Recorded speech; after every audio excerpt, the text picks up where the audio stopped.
Hello दोस्तों, मैं शिवम कुमार अपने YouTube channel SB coaching classes में आपका हार्दिक स्वागत एवं अभिनंदन करता हूं। तो आज हम पढ़ेंगे क्लास 12 की फिजिक्स में चैप्टर आपका नाभिक है, जो कि न्यूक्लियस होता है ना। तो अब आज की इस वीडियो में हम नाभिक में आपको समस्थानिक बताएंगे, समभारिक बताएंगे, समन्यूट्रॉनिक बताएंगे और ये नाभिकीय बल क्या होता है ना, और आपको युग्म उत्पादन और युग्म विनाश, इतना हम आपको इस वीडियो में बताएंगे ताकि जो आपके एग्जाम में आ रहा है आप उसमें उसको अच्छे से बेहतरीन तरीके से लिखें और अच्छे नंबर प्राप्त कर सकें, है ना। तो चलिए बिना देर करते हुए शुरू करते हैं। और सबसे पहले हम जानेंगे कि नाभिक क्या होता है ना। तो जैसे कि आपने केमिस्ट्री में पढ़ रखा होगा, आपने केमिस्ट्री में पढ़ा होगा कि नाभिक किसे कहते हैं। तो मीन्स जिसमें प्रोटॉन और न्यूट्रॉन होते हैं, है ना, जिसमें प्रोटॉन और न्यूट्रॉन होते हैं उसे हम क्या कहते हैं, न्यूक्लियस कहते हैं, मीन्स नाभिक कहते हैं। और नाभिक के चारों ओर बाहर क्या होते हैं, इलेक्ट्रॉन चक्कर लगाते रहते हैं। यही तो आपने पढ़ा होगा केमिस्ट्री में कि नाभिक में प्रोटॉन और न्यूट्रॉन होते हैं, है ना। तो अब वही है नाभिक। तो उसके बाद क्या है, ये नाभिकीय बल क्या होता है। तो नाभिकीय बल क्या होता है, मीन्स नाभिक में न्यूक्लियानो। अब ये न्यूक्लियानो क्या होता है, तो न्यूक्लियानो मीन्स प्रोटॉन प्लस न्यूट्रॉन, है ना। प्रोटॉन और न्यूट्रॉन को जब ऐड कर देंगे तो जो बनता है, जो प्राप्त होता है, उससे हम न्यूक्लियॉन बोलते हैं, ठीक है। तो मैम या सर आपसे पूछ लेंगे बताइए न्यूक्लियॉन क्या होता है, तो आप न्यूक्लियॉन बताएंगे कि प्रोटॉन प्लस न्यूट्रॉन, है ना। प्रोटॉन और न्यूट्रॉन को जब जोड़ दिया जाता है, जिससे प्राप्त होता है, तो उसे हम न्यूक्लियॉन कहते हैं ना। तो क्या लिखा मैंने, नाभिक में न्यूक्लियानो, ब्रैकेट में इसीलिए मैंने लिखा है प्रोटॉन प्लस न्यूट्रॉन को परस्पर बांधे रखने वाले बल को, है ना। नाभिक में न्यूक्लियानो को परस्पर बांधे रखने वाले बल को क्या कहते हैं, नाभिकीय बल कहते हैं, है ना। तो उम्मीद करते हैं कि आपको नाभिकीय बल समझ में आया होगा, है ना। अब उसके बाद मैंने लिखा है समस्थानिक। देखिए ये डेफिनेशन आपकी 2-3 नंबर में पूछी जाती हैं, आप इनको अच्छे से देख लीजिए, है ना। और मैंने बहुत ही सरल तरीके से डेफिनेशन लिखी है ताकि आपको अच्छे से समझ में आ सके, है ना।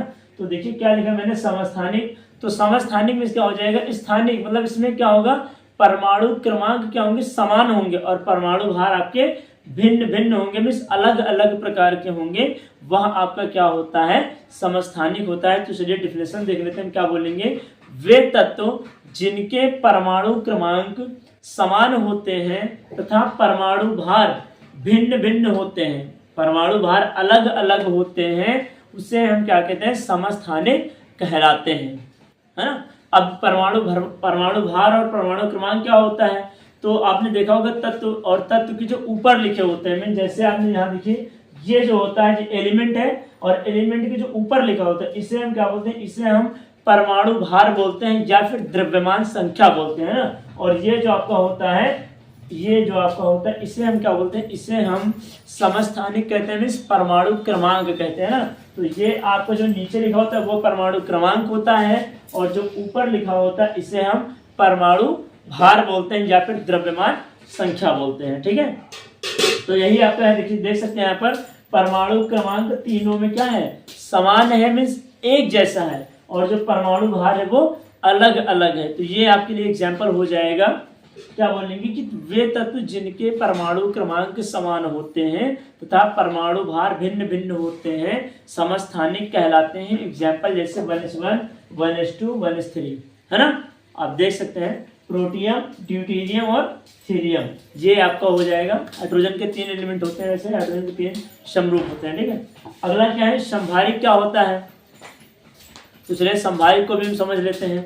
तो समभारिक क्या बोलेंगे आप, मीन्स वे तत्व जिनके परमाणु भार समान होते हैं तथा परमाणु क्रमांक अलग अलग होते हैं, है ना। वे तत्व जिनके परमाणु भार समान होते हैं परंतु या लेकिन परमाणु क्रमांक अलग अलग होते हैं, उसे हम समभारिक कहते हैं, है ना। आइसो बार कहते हैं, और ये आपका आइसोटोप होता है, ठीक है। तो यहीं से याद रखिएगा। और अब इसमें देखिए क्या है, देखिए यहाँ पर ये परमाणु क्रमांक है, ये परमाणु भार है। तो कार्बन में देखिए परमाणु क्रमांक 6 है, कार्बन का परमाणु भार कितना है, 13। यहाँ पे नाइट्रोजन का कितना, 13। तो यहाँ पर देखिए परमाणु भार आपका क्या है, समान है, और परमाणु क्रमांक अलग अलग है। तो यहाँ से पता चल रहा है कि जो ये एलिमेंट है जो तत्व हैं इनका क्या है, जो भार है वो समान है, तो ये क्या होंगे, समभारिक हो जाएंगे। मीन्स जिनका परमाणु भार समान होता है, परमाणु क्रमांक अलग अलग होता है, समभारिक कहलाते हैं, है ना। उम्मीद करते हैं कि आपको समभारिक भी समझ में आया होगा, समस्थानिक भी आया होगा। अब हम चलते हैं समन्यूट्रॉनिक पर। समन्यूट्रॉनिक को देख लेते हैं वो क्या होता है। तो देखिए समन्यूट्रॉनिक क्या हो जाएगा, वे तत्व जिनमें या जिनके न्यूट्रॉनों की संख्या समान होता है समन्यूट्रॉनिक कहलाते हैं। अब ये न्यूट्रॉन क्या होता है, न्यूट्रॉन कैसे समझेंगे, तो न्यूट्रॉन को निकालने के लिए हमको क्या करना पड़ेगा, परमाणु भार में से परमाणु क्रमांक को माइनस कर देने पर हमें न्यूट्रॉनों की संख्या प्राप्त होती है ना। तो इसलिए लिखिए, हमने लिखा है जैसे लिखा 6 13 7 and 14 मीन्स, अब यहाँ देखिए क्या है, 13 से 6 निकालिए कितना बचेगा, मीन्स 13 से 6 घटाइए 7 बचेगा, और यहाँ देखिए 14 से 7 घटाइए 7 बचेगा। तो न्यूट्रॉनों की संख्या क्या आ रही है, दोनों में न्यूट्रॉनों की संख्या समान आ रही है, मीन्स एक जैसी आ रही है। तो ये क्या हो जाएंगी, ये तत्व आपके समन्यूट्रॉनिक कहलाते हैं, जिसमें जब वे तत्व जिनमें न्यूट्रॉनों की संख्या समान होती है उसे हम क्या कहते हैं, समन्यूट्रॉनिक कहते हैं। अब समन्यूट्रॉनिक निकालने का फॉर्मूला मैंने आपको बता रखा है, क्या होता है, परमाणु भार में से परमाणु क्रमांक जब माइनस करते हैं तो हमें क्या प्राप्त होता है, समन्यूट्रॉनिक कहलाता है। ठीक है, तो उम्मीद करते हैं कि आपको ये समझ में आया होगा। ठीक है, और अगर आपको ये समझ में आया है तो आप इसका स्क्रीनशॉट ले लीजिए, फिर हम आपको इसके आगे बताते हैं। ठीक है,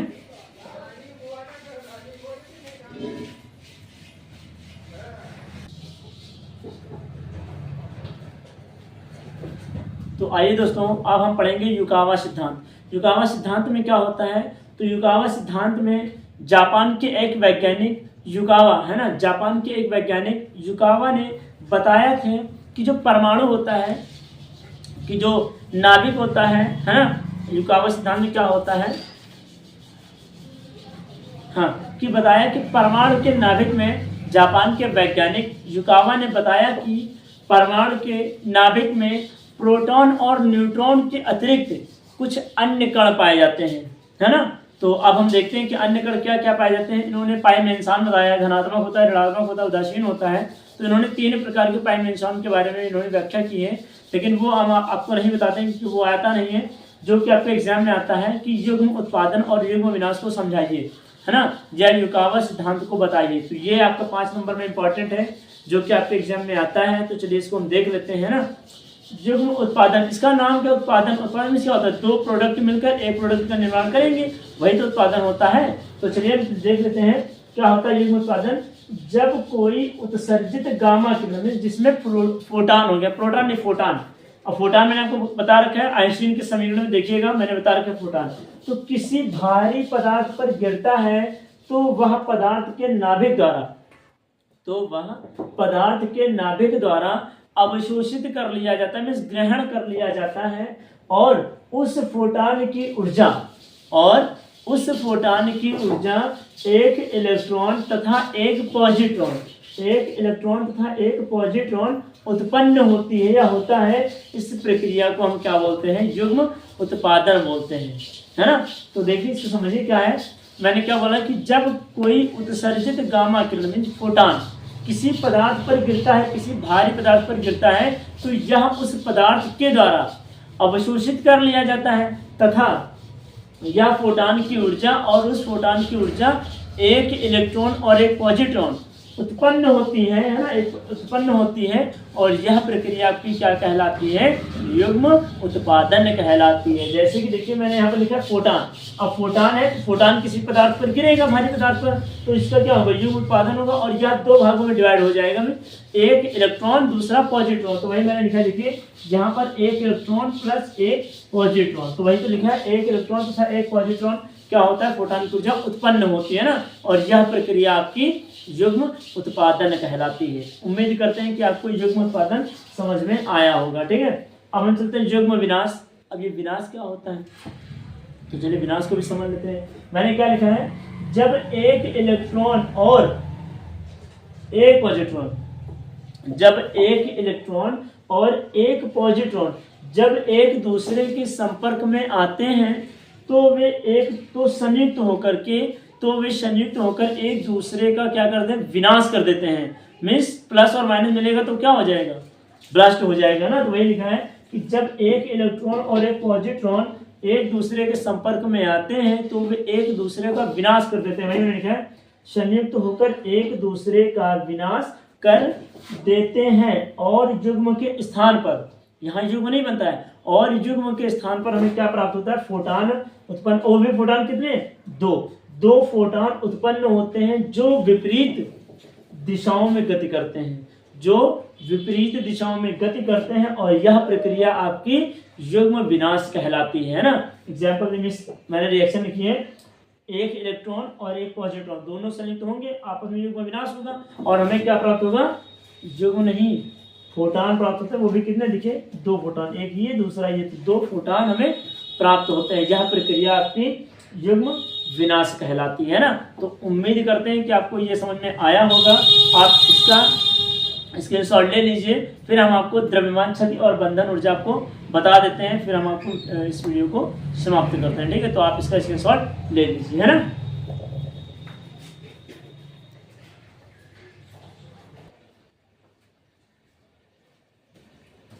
तो चलिए अब हम पढ़ते हैं द्रव्यमान क्षति और बंधन ऊर्जा।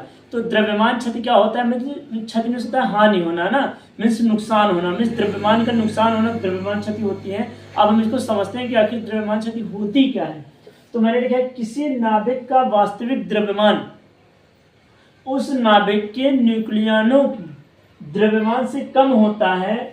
द्रव्यमान में इसी कमी को द्रव्यमान क्षति कहते हैं। इसे हम डेल्टा एम से प्रदर्शित करते हैं। अब ये इसमें कमी नहीं समझा रहा है ना, कोई बात नहीं, हम समझाते हैं। अब मान लीजिए जैसे मैंने लिखा है, यहाँ पर समझाने के लिए मैं आपको बता रहा हूँ। तो यहाँ पर देखिए, यहाँ मैंने मान लीजिए कोई तराजू बना दिया, ठीक है ये, और यहाँ पर मैंने प्रोटॉन और न्यूट्रॉन अलग अलग कर दिए, है ना। यहाँ पर आपका क्या किया, मैंने प्रोटॉन और न्यूट्रॉन अलग कर दिए, और यहाँ को क्या हो जाएगा, नाभिक। तो अब देखिए नाभिक से ये भारी है, तभी तो इसका पंजरा मीन्स इसका पलड़ा नीचे है ना। तो यहाँ पर कहने का मतलब क्या है कि जो प्रोटॉन और न्यूट्रॉन को अलग अलग, भाई प्रोटॉन न्यूट्रॉन मिलकर क्या बनते हैं, न्यूक्लियॉन। तो वही तो कह रहे हैं कि न्यूक्लियॉन का द्रव्यमान नाभिक के वास्तविक द्रव्यमान से ज्यादा होता है, या फिर आप कह सकते हैं कि जो किसी नाभिक का ये वास्तविक द्रव्यमान हो गया न्यूक्लियनों के द्रव्यमान से कम होता है, और इसी कमी को हम क्या बोलते हैं, द्रव्यमान क्षति बोलते हैं। हमेशा ध्यान रखिएगा कि जो नाभिक का वास्तविक द्रव्यमान होता है वो न्यूक्लियॉन के द्रव्यमान से कम होता है, और इसी कमी को हम क्या बोलते हैं, द्रव्यमान क्षति बोलते हैं। इसे हम डेल्टा एम से प्रदर्शित करते हैं। उम्मीद करते हैं कि आपको द्रव्यमान क्षति समझ में आई होगी। मैंने क्या बोला, किसी नाभिक का वास्तविक द्रव्यमान न्यूक्लियनों के द्रव्यमान से कम होता है, और इसी कमी को हम द्रव्यमान क्षति बोलते हैं। इसे हम डेल्टा एम से प्रदर्शित करते हैं। हमेशा ध्यान रखिएगा, बाय चांस मैम पूछ लें कि नाभिक का वास्तविक द्रव्यमान ज्यादा होता है न्यूक्लियनों का द्रव्यमान, तो आप क्या बताएंगे, न्यूक्लियनों का द्रव्यमान ज्यादा होता है और नाभिक का वास्तविक द्रव्यमान कम होता है ना, और इसी कमी को हम द्रव्यमान क्षति बोलते हैं। ठीक है, तो द्रव्यमान क्षति बराबर क्या होता है, फार्मूला देख लीजिए। द्रव्यमान क्षति बराबर हमारा जो फार्मूला होता है, न्यूक्लियनों का द्रव्यमान माइनस नाभिक का वास्तविक द्रव्यमान। शॉर्टकट में लिखेंगे डेल्टा एम बराबर capital A minus small M, है ना। ये आपका द्रव्यमान क्षति का फार्मूला हो जाएगा। उसके बाद बंधन ऊर्जा क्या होती है, बंधन ऊर्जा में बांधे रखने की क्षमता है ना। तो देखिए, किसी नाभिक की बंधन ऊर्जा वह न्यूनतम ऊर्जा है जो किसी नाभिक के न्यूक्लियनों में प्रोटॉन और न्यूट्रॉन को अलग अलग करने के लिए आवश्यक होती है। इसी ऊर्जा को बंधन ऊर्जा कहते हैं। यहाँ पर मतलब क्या, जैसे एक नाभिक में है तो प्रोटॉन और न्यूट्रॉन को अलग करने के लिए जिस ऊर्जा की हमें आवश्यकता होती है, भाई नाभिक है और नाभिक में प्रोटॉन और न्यूट्रॉन होते हैं, आपको पता है ना। और उसी नाभिक में प्रोटॉन और न्यूट्रॉन को अलग करने के लिए जिस ऊर्जा की हमें आवश्यकता होती है उसे हम बंधन ऊर्जा कहते हैं, है ना। बंधन ऊर्जा का फार्मूला क्या होता है, कुल बंधन ऊर्जा बटे न्यूक्लियनों की संख्या, है ना। तो उम्मीद करते हैं कि आपको जितना भी आज की इस वीडियो में मैंने पढ़ाया है आपको अच्छे से समझ में आया होगा। और अगर आपको वीडियो अच्छी लगी हो और जो समझाने का कंटेंट आपको जो समझाने का तरीका समझ में आया हो, तो आप इस वीडियो को और इस चैनल को ज़्यादा से ज़्यादा लोगों तक लाइक करें, शेयर करें और सब्सक्राइब करें। तो मिलते हैं नेक्स्ट वीडियो में नाभिकीय संलयन और नाभिकीय विखंडन के साथ में, है ना। Thanks for watching this video.